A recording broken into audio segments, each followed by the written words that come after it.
स्वागत है आपका। आप देख रहे हैं प्रहार। सनातन के पथ पर बागेश्वर सरकार का रथ दूसरे दिन भी दौड़ रहा है। यात्रा से जुड़ने के लिए दिग्गजों में होड़ मची है। तेलंगाना के फायर ब्रांड बीजेपी विधायक टी राजा सिंह आज यात्रा में शामिल होंगे।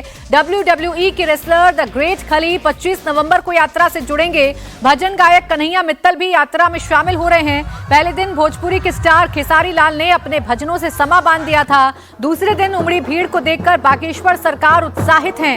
पंडित धीरेन्द्र शास्त्री ने कहा कि 1 करोड़ हिंदुओं को अपनी यात्रा के जरिए सड़कों पर उतारने का टारगेट है। बागेश्वर सरकार ने अपने विरोधियों को भी चैलेंज किया है।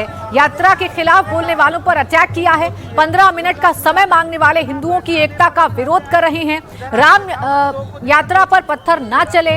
नवरात्रि का पर्व शांति और सौहार्द के साथ मने, इसके लिए हिंदुओं को एकजुट होना ही पड़ेगा। अयोध्या में 500 साल के इंतजार के बाद राम आए हैं। अब मथुरा और काशी में भी कान्हा और भोलेनाथ को विराजमान करना है।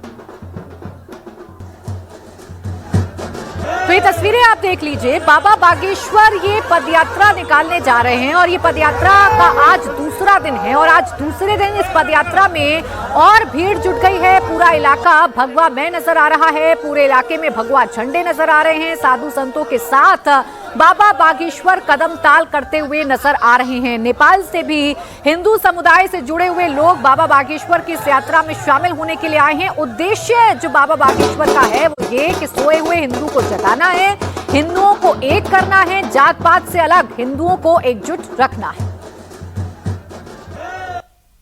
मुझे इस बात का संतोष है कि हमारा धीरेन्द्र शास्त्री जी आध्यात्मिक संत है। उनकी अपनी यात्रा है और उनका मनोभाव है कि वो सनातन धर्म की संस्कृति का ध्वज थामे हुए है बागेश्वर धाम। और धीरेन्द्र शास्त्री जी पंडित जी का अपना एक अलग अंदाज भी है और वो विभागी के लिए जाने जाते हैं। उनका मार्गदर्शन हमको मिलता है। मध्य प्रदेश सरकार के मुखिया होने के नाते से मैं अपने इस आध्यात्मिक यात्रा की उनको बधाई देना चाहता हूँ।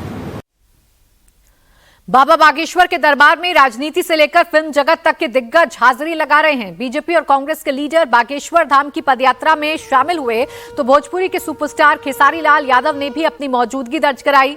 आपको जानकारी दें कि कदारी में खेसारी लाल ने भजन कार्यक्रम में शिरकत की और खुद को बाबा के साथ जुड़कर खुशनसीब बताया।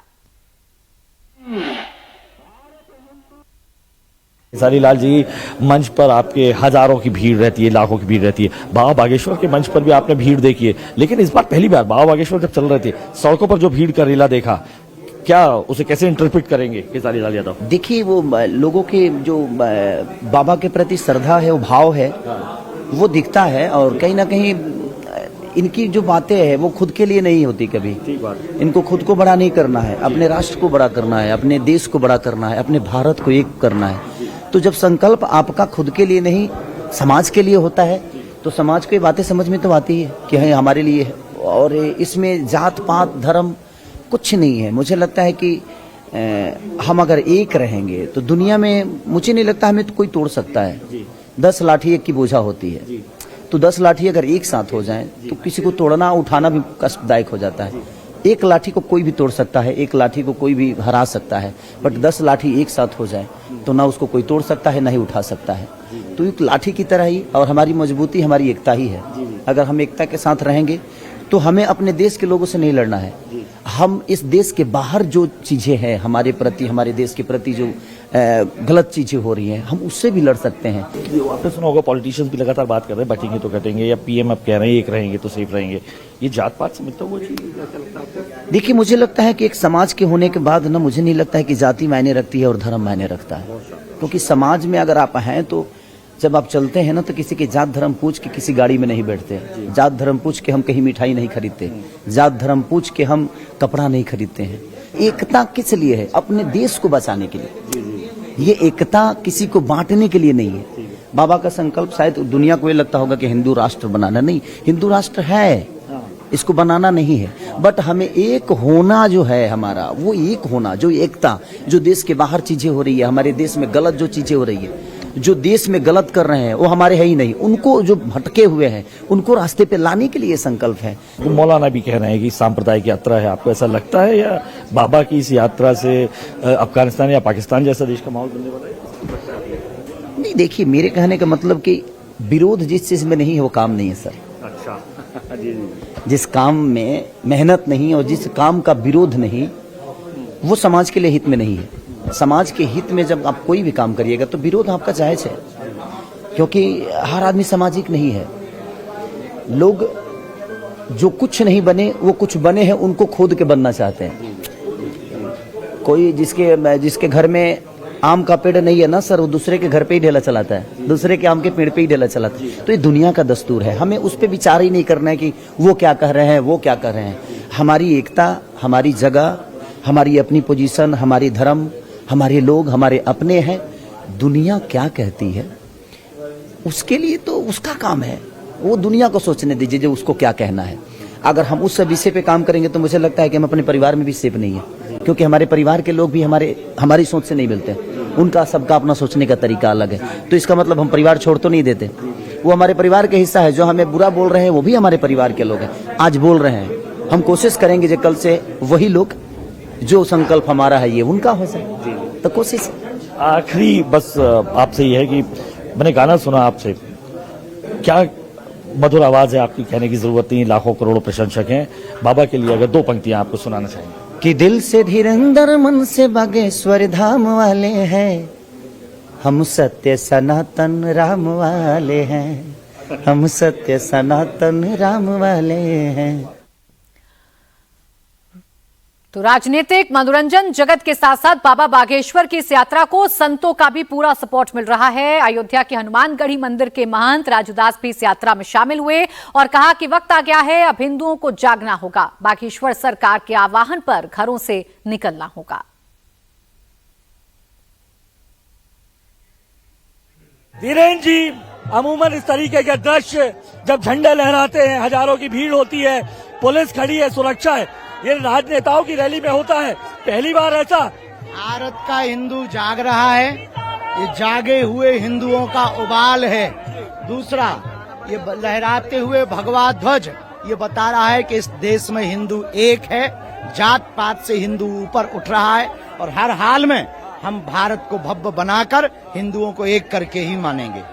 धीरेन्द्र कृष्ण शास्त्री के मन में आया क्यों कि हिंदुओं को जगाना है, हिंदू राष्ट्र बनाना है? विस्तार से होती हुई कुरीतियां, चाहे वो हमले हो रहे हों अथवा पर हिंदुओं को मारा जा रहा हो, बिछड़ी पिछड़ी बेटियां, बिछड़े पिछड़े लोगों के नाम पर लड़ाया जा रहा हो, बेटियों पर अत्याचार किए जा रहे हों, व्यभिचार किया जा रहा हो, ये इस देश को दर्शाता है कि इस देश में फूट बहुत है। इसलिए धर्म विरोधी राज कर रहे, इसलिए धर्म विरोधी जो है हिंदुओं को एक एक करके मार रहे।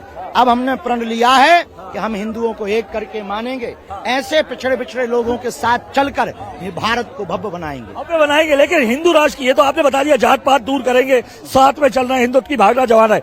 हिंदू राष्ट्र की आपके मन में जो संकल्पना है, ये कैसे पूरी होगी? इससे संभव होगी, लोग अपने अधिकार को समझेंगे, तभी तो लोग हिंदू राष्ट्र बना पाएंगे। अभी तो हिंदू एक ही नहीं है, हिंदू राष्ट्र कैसे बनेगा? तो ये हिंदू जग रहा है, हिंदुओं में उबाल आई है, हिंदुओं की क्रांति जाग गई है। निश्चित रूप से यही दृश्य देख करके धर्म विरोधी जो कहते थे कि 15 मिनट दे दो, हम उन्हें कहते हैं हिंदुओं को 5 मिनट दे दो, वो देखो उबाल तुम हिंदुओं का। दूसरा, हमारा सिर्फ उद्देश्य इतना है, हम इस देश में फूट नहीं चाहते, हम हिंदुओं में अगड़े और पिछड़े की लड़ाई नहीं चाहते, हम इस देश में रामचरितमानस को जलते हुए नहीं देखना चाहते। अगर ये लोग छेड़ेंगे तो छोड़ा नहीं जाएगा। पर आपका मिशन साफ है, आपको हिंदुओं से जात पात मिटाना है, हिंदू राष्ट्र बनाना है, लेकिन यहाँ पर ऐसे लोग भी हैं जो बात कर रहे हैं जाति की गणगणना होना चाहिए, हिंदुओं के अंदर भी सेपरेशन की बात आ रही है। आपको लगता है ये जरूरी है हिंदुओं का डिवीजन करना, जिस तरीके से बात निकल रही है? इस देश में 2 जातियां बना दीजिए, एक गरीब की एक अमीर की। वर्तमान में अमीर अमीर हो रहा, गरीब गरीब हो रहा। कभी इन लोगों की तरफ देखो, कभी विकास की तरफ देखो। गांव गांव में अस्पताल नहीं है, स्वास्थ्य की सुविधाएं चरमराई हैं, शिक्षा नहीं है। इस देश का युवा उपद्रव करने के लिए इसलिए रेडी है क्योंकि उसके पास रोजगार नहीं है। इस देश के युवा के हाथों में कलम पकड़ाई जाए, तर्कवादी सोच रखी जाए, और हिंदुओं को हम चाहते हैं वैदिक पद्धति की ओर हिंदू वापस आवे और हिंदू एक हो जावे। उसके लिए इससे बेहतरीन आओ मत आओ, जो बैठ का ही नहीं तुमने रखो। आपने एक बात भी कही, बस में रखना था। कहाँ से आई हो? मैं आज यहीं रहती हूँ। अच्छा, जो बस में रखने बैग, बस में बैग रखवा दो, टोकन नंबर दिलवा दो। 9 दिन चल लेना, ठीक है। बस में बैग रख लो, नहीं तो तुम थक जाओ और सीताराम जपत जाइयो जी मदद कर दे हैं। ये भी कहा कि इस देश में देखा गया राम मंदिर लेने में 500 साल लग गए, काशी मथुरा बाकी है। तमाम इस मिशन के लिए क्या आपकी और सोच बन के आगे आ रही है? यही उसकी एक सबसे बेहतरीन रणनीति है। भारत के साधु संतों को, आचार्यों को अब बिछड़े और पिछड़े लोगों को गले लगाने के लिए सड़कों पर निकलना पड़ेगा। मंचों पर हिंदू हिंदू कहने से, हिंदू एकता करने से हिंदू एकता नहीं होगी, न हिंदू राष्ट्र बनेगा, न जैसे न काशी मिलेगी न मथुरा मिलेगा। काशी और मथुरा को अगर हिंदुओं को चाहिए, इनको शूटर वाले दादा को बुलाओ, काशी और मथुरा अगर हिंदुओं को चाहिए तो हर हिंदू को 1 घंटे हिंदुत्व के लिए निकालना पड़ेगा। तो बाबा बागेश्वर हिंदुत्व की बात कर रहे हैं, बाबा बागेश्वर हिंदू राष्ट्र की बात कर रहे हैं और इस कड़ी में उनके साथ देश भर से साधु संत भी शामिल हो रहे हैं। हनुमानगढ़ी मंदिर के महंत राजू दास भी इस यात्रा में शामिल हो रहे हैं और वो भी बाबा बागेश्वर की इस यात्रा को पूरी तरीके से सपोर्ट करते हुए कह रहे हैं कि अब वक्त आ गया है, हिंदुओं को घर से निकलना होगा, एक होना होगा। प्रकार से पूरे दुनिया को एक संदेश दिया है। वो संदेश क्या है? जात पात की तरह नहीं, हिंदू हिंदू। इसके नाते आप सभी सनातनी, सभी राम भक्त और सभी हिंदू परिवार से कुछ बागेश्वर धाम सरकार ने जो एक अपील किया है, निवेदन किया है, कुछ आतंकवादी मानसिकता के लोग और कुछ जो चाहते हैं कि भारत शांति से न रहे, अशांति सदैव बना रहे, उनको शांति से तकलीफ है। पूर्व सरकार आज हिंदू राष्ट्र यात्रा का दूसरा दिन है और शांति पूर्वक धर्म की जय हो, अधर्म का नाश करते हुए प्राणियों में सद्भाव हो और विश्व का कल्याण हो, इस महामंत्र के साथ लगातार चल रहे हैं। तो कुछ कानूनियों को पेट में दर्द हो रहा है। दीन है, बद्रीनाथ मंदिर नहीं है, इसके नाते जगना पड़ेगा। अगर बागेश्वर सरकार ने कुछ कहा है तो चिंतन करो। अरे धर्म के आधार पे देश की बंटवारा हो गई और बंटवारा होते समय आप देखो कई लाख लोगों ने प्राणों की आहुति दिया। बाबा बागेश्वर की पदयात्रा में भक्तों की भारी भीड़ जुट रही है। जय श्री राम के नारों की गूंज है। बागेश्वर दरबार के एक भक्त अपने बालों से रथ खींचकर ओरछा तक ले जा रहे हैं। श्रद्धा और भक्ति का संगम बाबा की पदयात्रा में उमड़ आया है। देखिए ग्राउंड रिपोर्ट।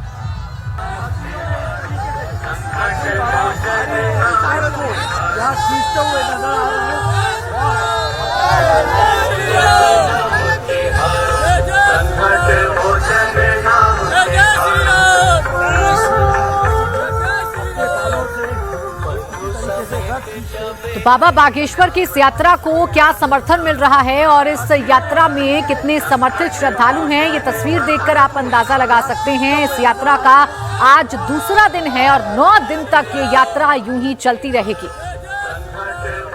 बाबा बागेश्वर का जो लक्ष्य है वो 1 करोड़ हिंदुओं को सड़कों पर लाना है, हिंदुओं को जगाना है और हिंदू राष्ट्र बनाना है। बड़ी बात यह है कि बाबा बागेश्वर की इस यात्रा को समर्थन न सिर्फ सरकार का मिल रहा है बल्कि विपक्ष दल के जो नेता हैं वो भी इस यात्रा में शामिल हो रहे हैं।